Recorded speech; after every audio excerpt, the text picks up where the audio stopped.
Hey everybody, this is Dr. Kevin McGovern, and it is time for another episode of the Velocity RX podcast. We had a great show today, but first, before we do anything, please like and subscribe my YouTube channel. This episode is going to be very important. It's a case study of a real live human being, a student of Velocity RX, and there's going to be a lot of visuals, so you're going to want to watch this in addition to listening to it on the YouTube channel.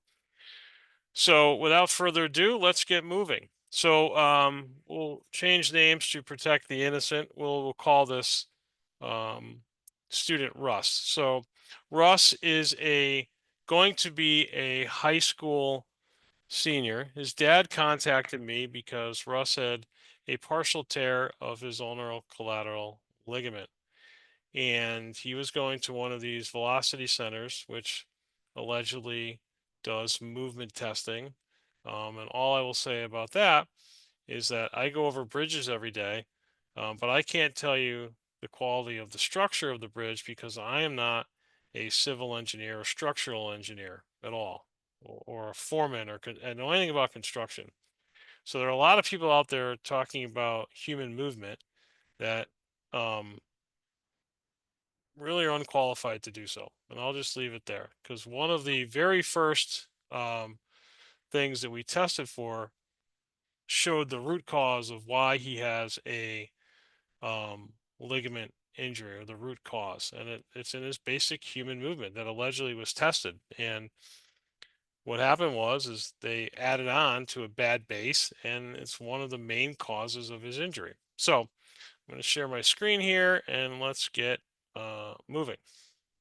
So the title of this is UCL injury, the non-surgical road back. So I began seeing Russ. His dad was going to do PRP injections, which are all fine and dandy, but um, I told him to hold off and let's see where um, what happened. So I'll get to the end, and then you can. So he's now back in the mound, throwing harder than he was, faster than he was before he was injured. So that's the end result. So how did we get there? What did we do? So first, I want to talk about um, his injury. So when we look at something that is partially torn, right? It's kind of like you got that tire swing over the river or the quarry that's got a lot of fraying to it, right? So it's not the same rope that we bought at the hardware store at the beginning of the summer. And any minute that could go, or it's not going to be able to hold as much weight, right? We can't send the fat kid that way, right? So ligaments the same way, right? So when we have fraying in the ligament, it's not at its optimal length. So it's certainly not stabilizing the joint, and at any minute it could go, right? Now it's eventually going to scar over and it'll heal to that degree, but you have got to do a lot of uh, quality movement. So the first thing that we did before I did any testing is we switched to another sport. Okay, we switched to basketball. There is no better elbow helping improving sport than shooting a basketball, and we were shooting at least 100 a day free throws, right?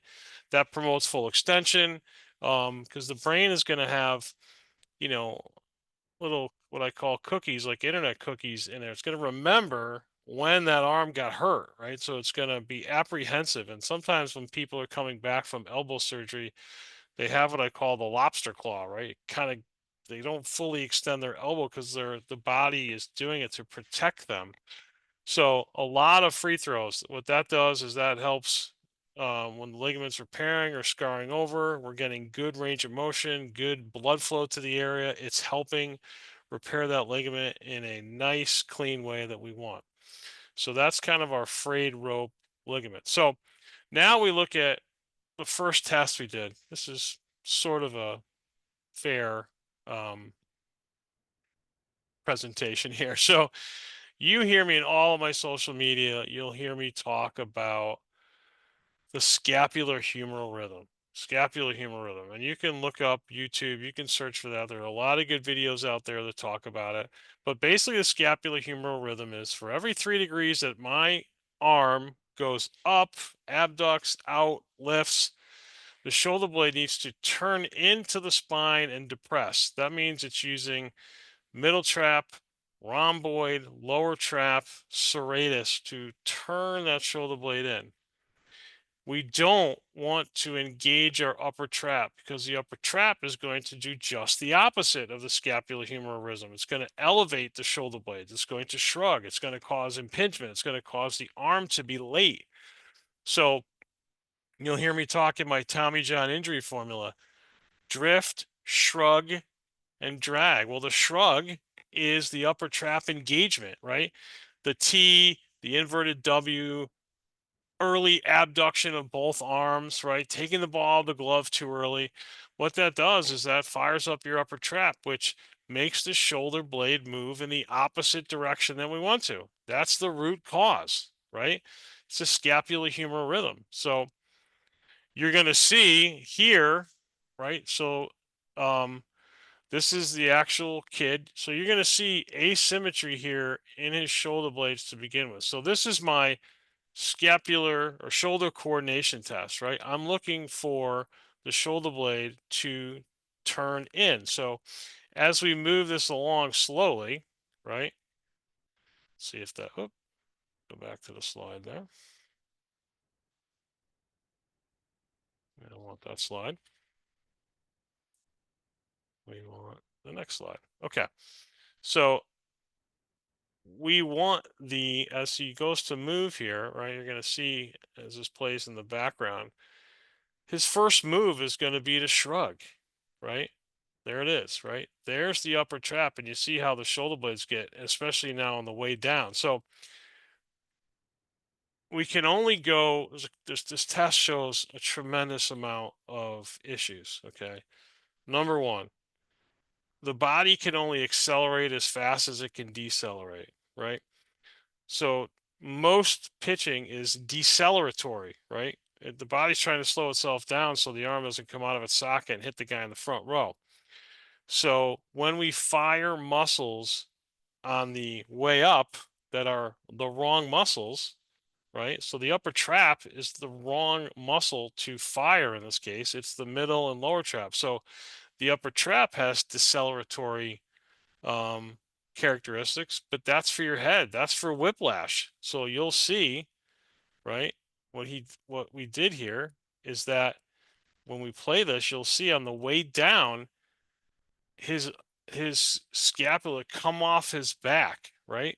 All right. They just, because the wrong muscles they weren't turned on to begin with, right? They were dormant, or the upper trap took over. I call it a bully. So on the way down, you'll see his shoulder blades come off of his back, right?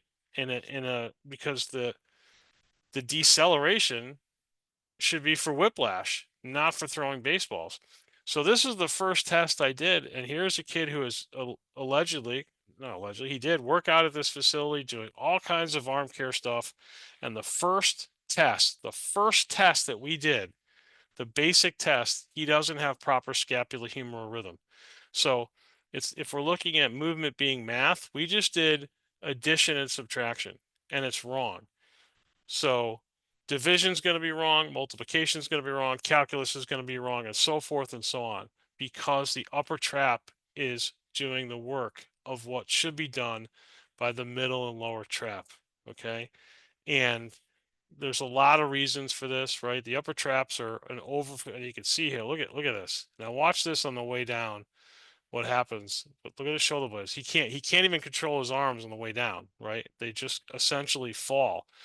And because again, the wrong muscles are being used. So the upper traps are a postural muscle. They're on all day long, holding your head up. So the body is going to use the most available tool sometimes, not necessarily the correct tool. And then, of course, we've got taking the ball out of too early, so on and so forth, leads us to now a shoulder blade at its base, at its basic function, is not working. So we can't throw balls overhead at full tilt, right, at max effort with a shoulder blade complex that's not working correctly. No wonder he hurt his elbow. I don't even have to look at his mechanics to know that if I saw this in any picture, that this has to be fixed or he's going to get injured. It's not a matter of if, it's when. So now moving to the next slide, right? We're going to see um, him throwing, right? And again, we talk about, okay, there's the ball out of the, oh, again, we go back to, I don't know why it does that. It advances too early on me. Let's go back to that slide again. So we're going to pause this. It did it again. There we go. Okay. So let's hit play. And we're going to pause this where he is literally throwing. So let's talk about this. Okay, there comes the ball out of the glove too early. Again, this did the other way. It's really not cooperating with me. So, and I'm going to stop him and I'm going to see him literally. What this all leads to is essentially throwing uphill. So you'll see now the elbows now are abducted away, and there's our inverted W, right? Early abduction. You'll see the wrinkling of his shirt, right? So right now the upper traps are on, right? And they should be off. The arm should be, what I teach, the ball should not be out of the glove at this point, okay?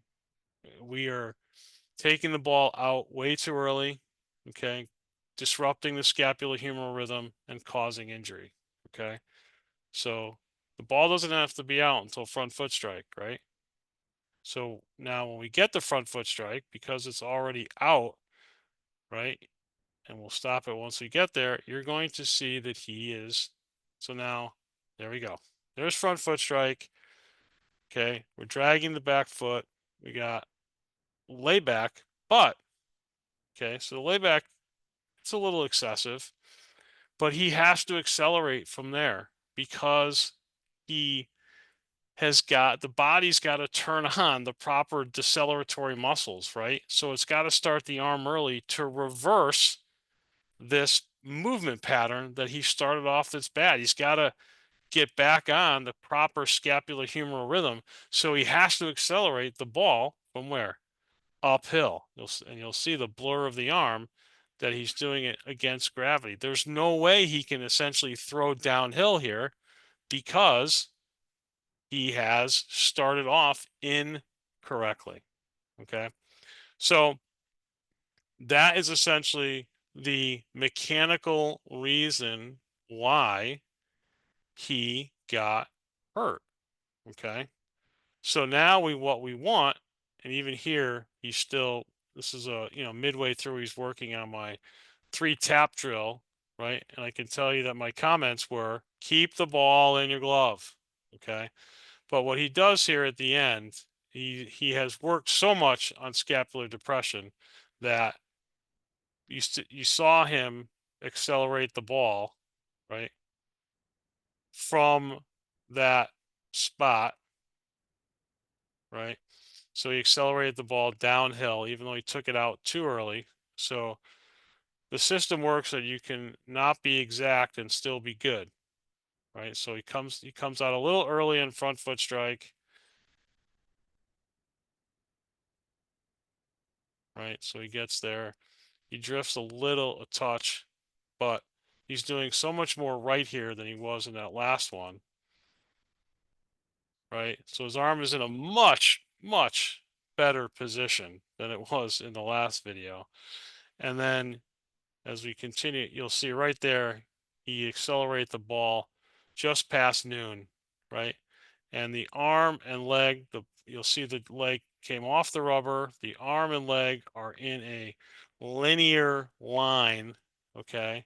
Still a little bit uphill, but significantly better than what it was. And now he's even significantly better than that. But it all started from a proper, the root cause of this all started from disruption of the basic kinesiological function of the scapula and humerus, the scapular humeral rhythm. And when you start it off bad, the body still has to decelerate itself. It still needs to get to the right position. And it does that by cheating. So it's going to speed something up, it's going to slow something down. Something's going to happen that the body's got to get back to its position. So in pitching, the ball's going to come out early and we're going to accelerate early because we can't wait to accelerate downhill because the body's like, oh my God, there's no way I can continue on this path because the arm's going to come out of its socket. I don't have the proper muscles on. Okay. And that's basically it. So when you're talking about fixing mechanics, you have to start with fixing functional movement first. Okay. So even here, right? So if we pause this, right? So even here, just watch his shirt. Like his arms are abducted away, but because we have done so much work on the scapular depressors, there was no change in shirt, no shrug there like there was in his first pitching video, right? And then, you know, much better position there than the last one, right? It's not even close. Okay. And now that is the reason why, and of course the leg comes with great finish, back foot finishing ahead of the front foot.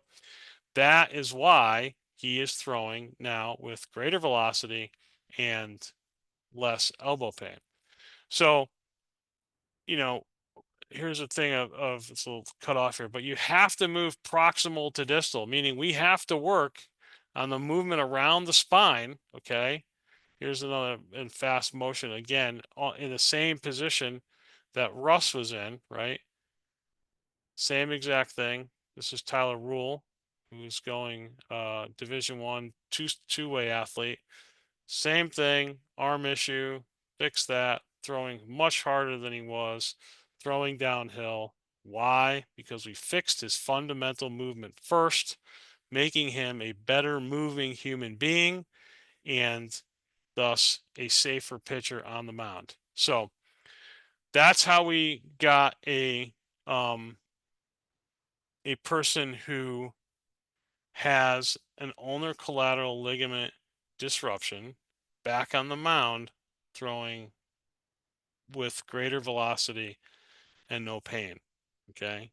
But, I look at an athlete or athletic movement being in the penthouse of a building, right? An athlete's like a building, right? And everyone wants to be in the penthouse. It's nice up there. We got a hot tub, we have an open bar. But if you don't correct the basic fundamental movement, which I call the parking garage, that building is coming down. Not if, when. It's never a matter of if. Okay. Only Vegas luck if it's an if. The player is going to get hurt. It's not just baseball, it's any sport. But baseball, especially overhand throwing, is so specific and there's such basic movement principles of the shoulder that are teaches. Take the ball out, point it to center field, right? You're literally destroying arms because you're violating the most basic principle of the shoulder and shoulder blade and it's complex. You are killing arms, okay, because you're making them move neurologically incorrect. So that's how we got a UCL back to throwing without pain and greater velocity. For more information or to work with me directly, please visit velocityrx.org. Help me save 1 million arms, starting with yours. I hope you enjoyed this. Like and subscribe. I'll see you soon. Thanks for listening.